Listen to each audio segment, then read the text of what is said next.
जय हिंद दोस्तों, मैं अमित रघुवंशी आपका इस वीडियो में स्वागत करता हूं। आज की इस वीडियो में हम समझने वाले हैं साइंस की स्ट्रेटजी और इस नवंबर से लेके जो आपके पेपर होने वाले हैं उस टर्न के बीच में साइंस के बारे में हमको क्या करना है जिससे उसमें हमारा रिजल्ट बेहतर हो सके।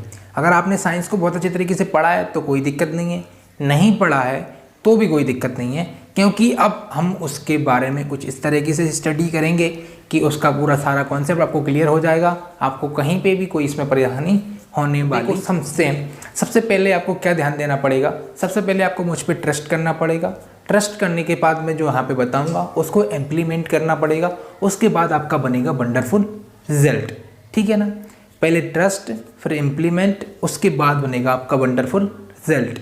समझ रहे हो ना बात? जो मैं यहाँ बताता हूँ उसको शांति से अच्छी तरीके से समझो, नोट करो और उसको अपने कॉन्सेप्टों में लगाओ। ठीक है ना। तो सबसे पहले आप एक बात समझो कि आपने अभी तक साइंस के बारे में कुछ भी नहीं किया या कुछ भी कर भी लिया तो उसको छोड़ो। अब आपको उठाना है सिलेबस उठाना है ब्लूप्रिंट के हिसाब से। समझ रहे हो? सिलेबस उठाना है ब्लूप्रिंट के हिसाब से। ध्यान रखना, ब्लूप्रिंट में क्या करना है आपको, मैं ब्लूप्रिंट यहाँ पे लगा दे रहा हूँ, देख लो आप। ठीक है ना। और इसके बाद मैं लगा दे रहा हूँ जो कॉन्सेप्ट इस बार हटा दिए गए हैं।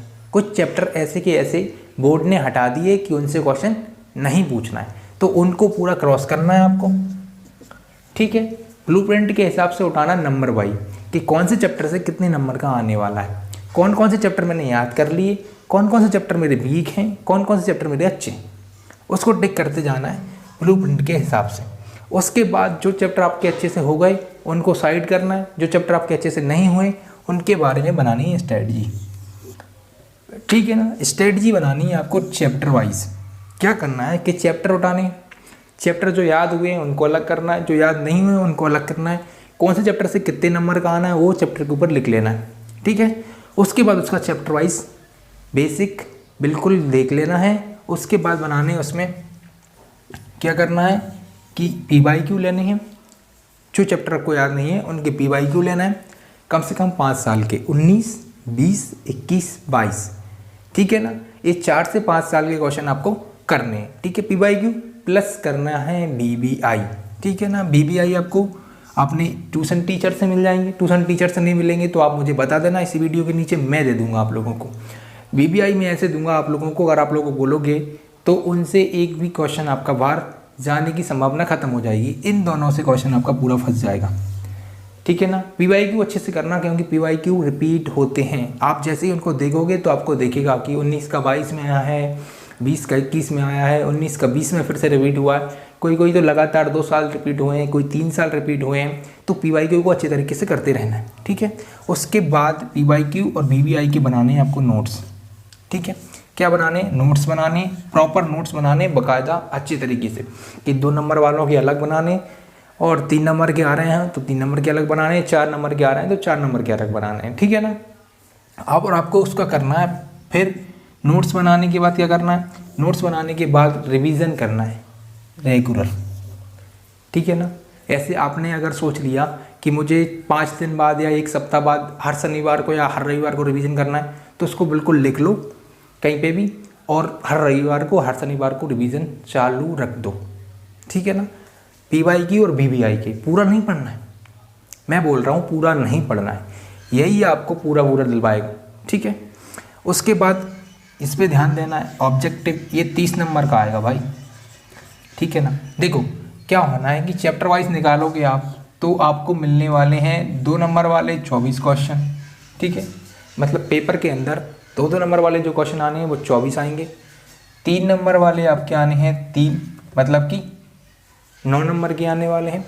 4 नंबर वाले भी आपके 3 आने हैं। ठीक है ना। तो ये चैप्टर बिल्कुल देख लेना कि बड़े क्वेश्चन कौन से चैप्टर से करना है। जिस चैप्टर में से 4 नंबर का आना है सिर्फ उसी चैप्टर के बड़े क्वेश्चन करने, नहीं तो बड़े क्वेश्चन हमें नहीं करने। समझ रहे हो? सिर्फ छोटे क्वेश्चन, क्योंकि सारा पढ़ने वाला टाइम निकल चुका है भाई। अब परसेंट बनाने वाला टाइम चल रहा है। ठीक है ना। अब परसेंट बनाने वाला टाइम चल रहा है। ठीक है। ऑब्जेक्ट पे अच्छी तरीके से ध्यान देना है। ये 30 नंबर के आने, और जिस चैप्टर से ऑब्जेक्ट नहीं आने ना उस चैप्टर के ऑब्जेक्ट बिल्कुल नहीं करने, उसे छोड़ देना भाई। ठीक है ना। नहीं उसके भी रट्टे जा रहे हो। ठीक है। ये आपको ऑब्जेक्टिव मैं बोलूँगा, बहुत अच्छे सजेस्ट करूँगा कि आप या तो परीक्षा अध्ययन या परीक्षा बोध ले लो, उससे ऑब्जेक्ट करना। क्योंकि उसमें सारे ऑब्जेक्ट दिए होते हैं। वैसे नहीं तुम ऑब्जेक्ट ढूंढोगे ना तो आपको मिलना नहीं है, बहुत मुश्किल से मिलते हैं। या तो तुम उनसे कर लो, ठीक है ना, या कोई टीचर या ट्यूशन के नोट्स आपके पास हैं या स्कूल के नोट्स आपके पास हैं तो उनसे कर लो, ठीक है ना। ये क्वेश्चन करोगे तो इनसे भी बहुत सारे ऑब्जेक्ट आपके क्लियर हो जाने हैं, ठीक है।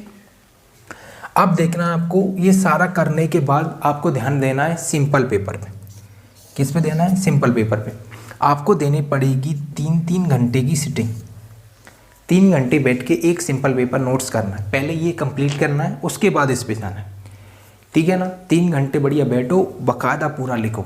ये नहीं सिर्फ देख लिया कि बोल के देख लिया कि मुझे याद आ रहा है तो मैं नहीं कर रहा, लिखना नहीं है, नहीं पूरा लिखना है। 3-3 घंटे लिखने की प्रैक्टिस करनी है। जैसे ही आप पेपर में जाओगे आपका ये पेपर 2.5 घंटे में ख़त्म हो जाएगा, 3 घंटे पूरा नहीं लेगा। और एक चीज़ जो इसमें ऐड करना चाहूँगा मैं, वो आपकी रहने वाली है ड्राइंग, मतलब कि चित्र। साइंस में बहुत सारे चित्र आते हैं, जैसे 4 नंबर 3 नंबर में वो चित्र पूछ लेता है, तो आपको क्या करना है, उनको बनाना है, उनकी प्रैक्टिस करनी है, बार बार उनके नाम याद रखने हैं, ठीक है ना।